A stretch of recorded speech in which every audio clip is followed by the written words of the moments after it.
Hi, welcome to the latest episode of Blogging Gingers. I'm Kay Steiger with Talking Points Memo, and I'm here with Bryce Covert. Bryce, do you want to introduce yourself? Yeah, I'm Bryce Covert. I'm the economic policy editor at ThinkProgress, a fellow fake ginger. And we're going to be talking today about the hashtag that's taken the internet by storm, YesAllWomen. Um, I guess, Kate, do you want to maybe start out with a little explanation about the hashtag and the content? And I think that Yes, All Women is a really great example of how quickly activism is responding to news events. So, unfortunately, over this weekend, there was a mass shooting just off of University of California, Santa Barbara campus. A shooter named Elliot Rodger shot several people, and later three men were found stabbed in his apartment. A really devastating event. And over the course of social media, and as people were trying to figure out what happened, some more events came out, some more information came out about the shooter. He had published a video manifesto where he sorry, the light keeps going on and off, so if I'm waving, that's what's happening. He had published a video manifesto talking about how he really resented a lot of beautiful women who he felt owed him sex. And as a 22-year-old virgin, he felt that it has been too painful for him, and he wanted to exact his revenge on both these women who had rejected him and the men who he perceived as, taking these women away from him.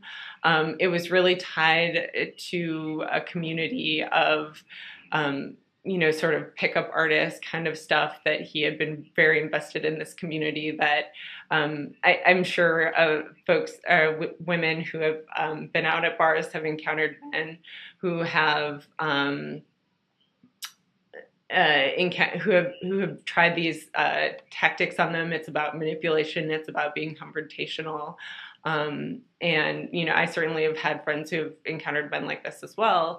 And so the response on Twitter at first was about how not all men are like this. Not all men, resent women like this. Not all men are wanting to, basically murder women because of sex or because of what they perceive to be their aggrieved lack of access to sex. And I think really quickly, women and particularly feminists on Twitter responded with that, yes, not all men are like this, but there are a lot of women who in fact, all women have encountered some kind of threat, some kind of fear of sexual assault, some kind of fear of being shamed for their sexuality, that kind of thing. It happened so quickly, which I thought was so amazing.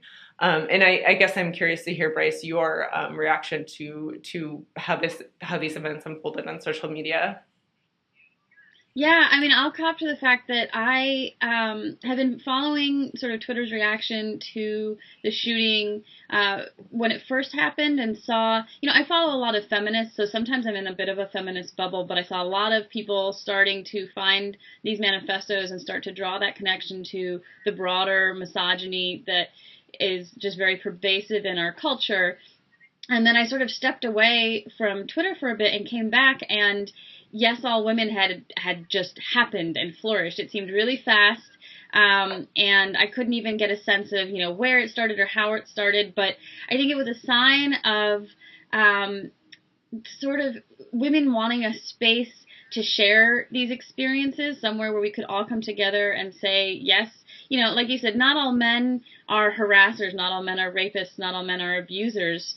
But yes, all women have experienced some form of threat or violence or fear at the hands of another man in their lifetime. And, it was, I think when it sort of started out, it was just a collective sharing of grievances, of things that had happened to them, personal stories of, stalking or feeling afraid if you're walking alone at night, things like that, the way that misogyny really sort of outlines and controls our lives in a lot of ways. And then, of course, the backlash came. It was sort of the not all men backlash. There were a lot of men sort of trying to say, I'm not an abuser. Don't paint us all this way. You're using one extreme example to paint all of mankind, when it was really more focused on women and saying this is an experience all women have shared. But for me, the backlash was really interesting because I thought it was really fascinating to see how quickly the hashtag spread and how many tweets were being shared and sort of the volume of it. But the stories themselves to me weren't surprising. It's stuff stories I've already heard, things I've experienced, things I know my friends who are women who have experienced. So to me, it felt like an airing of things I already knew about, and it was great to have that space. But the backlash really reminded me that this actually was a revelation, I think, for a lot of people, particularly men, that just did not know how pervasive this stuff really is for all women. Yeah, and I mean, this is something that I've talked about with my male friends who I think would think of themselves as feminist allies, that, one of the things that they find really scary about harassment, like street harassment, for example, is that they say, I never see it. I never see it because men don't do it around other men. They only do it when women are alone. Mm-hmm. And to me, that's really profound, is that there's this whole experience that's completely hidden from almost all men, that they rarely see these things that happen to women when they're alone. And I think a lot of women, it's so pervasive in the culture. I mean, I remember being in college and getting these emails that were circulated around that, here's how a rapist will assault you in a parking garage. Here's how blah, blah, blah. And like these kinds of, really fear-mongering, sort of quote unquote tips about how women can avoid sexual assault. When in fact we're, it's a defense mechanism, but it's really, shifting the sort of burden on women to avoid sexual assault rather than the assailants themselves to not do this. Right. Yeah, so much of our violence and rape prevention is focused on women. And, it's not to say that women shouldn't be aware of their surroundings or take steps to protect themselves. But, rapists cause rape. And we do not seem to have a good idea about how we can target men in these messages. I mean, the fact that men are just finding out by reading the YesAllWomen hashtag, the fact that all the women around them are experiencing, either fear of walking alone at night or have been hurt or harassed by someone that they knew or a stranger, that they're just coming to find this out. Like, this is a lesson they are learning too late. This is a lesson that they should be told in college or high school, maybe. This should be part of sex ed. This should be something that they are told that, this is part of our culture, but you don't need to be a part of it. And here's how you can stay outside of it and not help to perpetuate it. When you see a friend, taking advantage of a woman or using these pickup artist tactics and treating women as objects to be won, you can step in and say something and change it, because it's on you as well as women, perhaps more on you, to be taking these steps against it. There was an op-ed I wanted to mention just because it was so impactful to me on the Daily Beast about nerd culture and how, there's this lesson that is taught to sort of young, insecure, nerdy boys, that you get a hot girl, and it's always a hot girl. It's not, someone who might share your interests or, is someone you could spend time with, but you have to go get a hot girl, and you do that by like working hard or working at it. And it's something that if you just keep plugging away at it, you can get it. It's the title is something about your princess is in another castle. It's this idea that Mario just has to go out and fight some bad guys, and then he gets the girl by default, no matter what the girl wants. And the author is calling out his fellow nerds and saying, we need to change this. We cannot see women as prizes to be won. Love is not something that you earn by doing hard work. Love is something that happens because it's freely given.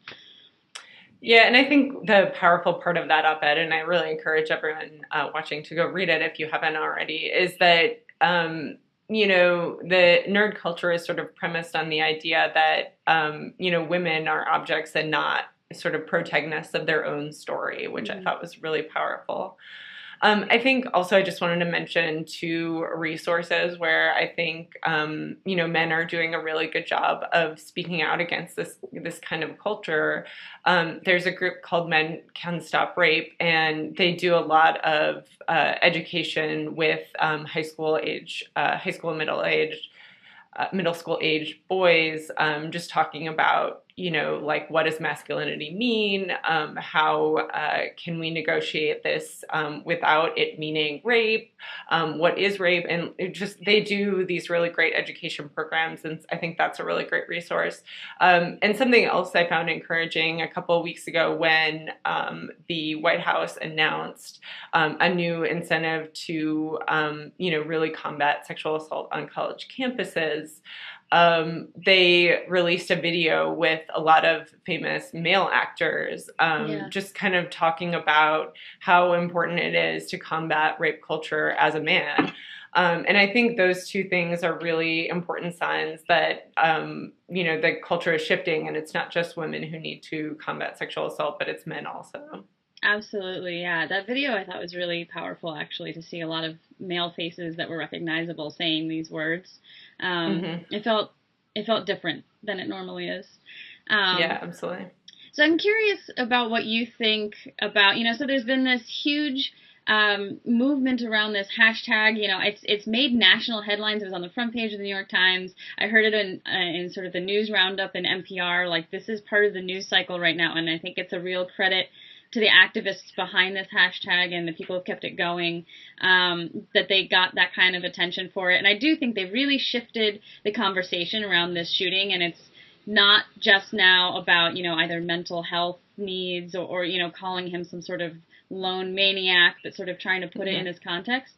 But I'm curious about what you think, sort of what the impact might be moving forward, how we treat these kinds of things that happen, either these mass shootings or even the more everyday, violence against women. I mean, about 3 women are killed by their partners every day. So this is something that is pervasive. Do you think that this hashtag has some sort of staying power in changing the culture?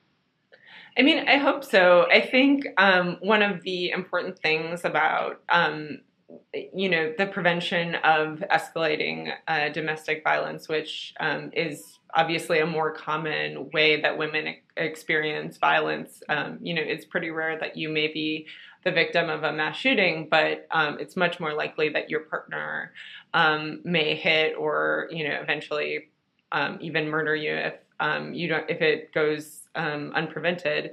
And one thing I think is so important is that they've done some research into what is effective when it comes to combating domestic violence, and it really is about cooperation between, the police and the advocates and, the folks who are trying to get women into safe houses, women and their children into safe houses, and, the detectives who are investigating the crimes. I think it's those steps, those more institutional level steps of, trying to, and I think with this UC Santa Barbara case, the police had interviewed this guy, but there just wasn't follow up before he did something really terrible. Yeah. And so I think it's about that next level, that changing at the institutional level of, what kind of changes do we need to put in place? What kind of follow-up do, police need to do when they, get a call like this? And, there are some places that have been really successful. The New Yorker highlighted a county in Massachusetts, I think last year about this. And I think it's just, I hope that it doesn't just stay a hashtag, but it becomes, activism that moves to the next level and makes more institutional changes. Yeah, I like that idea a lot, that there are things that we can be doing better and things that we can change to actually help prevent violence against women that could be coming from this. I also, I sort of want to see that if something like this happens again, that the conversation around a shooting from someone who specifically says that they are, going on a rampage because they hate women, and it's very, this is actually one of those cases where it's incredibly clear and laid out that what his motivation was, whether or not he was struggling with mental health. He pointed to a hatred of women very clearly many times. And so, we can say, I think with certainty that the misogyny that he took to the extremes was the context in which this happened. I would love to see that when these things happen again, because unfortunately in this country we know that they will, because we have so many mass shootings, that is immediately part of the conversation. It doesn't require sort of like a hashtag and feminist outpour, but that we have changed the conversation enough that we can start to pinpoint this very toxic masculinity in our culture and talk about how we need to stop that. I've been reading a lot of Jessica Valenti's tweets and the things she's been writing around this, and she makes a very good and I think somewhat hopeful point, which is that misogyny is an ideology, but it's not a given. We don't have to accept the idea that we live in a misogynistic world and that some men will do things like this because of it. We can change that culture. We can change that ideology. But I think it has to start with illuminating when it's happening and making it part of the context in these conversations and doing it sort of quickly as a default instead of having to sort of like shoehorn it into the conversation once it's happening. Yeah, absolutely. And just, a reminder that misogyny is dangerous. And I think that it's been mitigated as not exactly dangerous, but, sort of something you shouldn't do. But now I think this is a really clear sign that it can be really violent and dangerous to people. So. Yeah, misogyny kills. It doesn't always kill, but it really, very often it can. Yeah. Well, I think that wraps up our discussion of the hashtag YesAllWomen.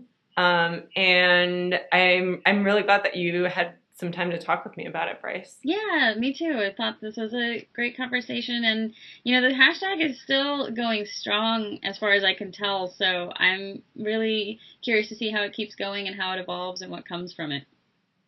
Me too. Great. All right, well, it's good to talk to you. Thank you all for watching the latest Blogging Gingers. Yep, thanks. Bye. Bye.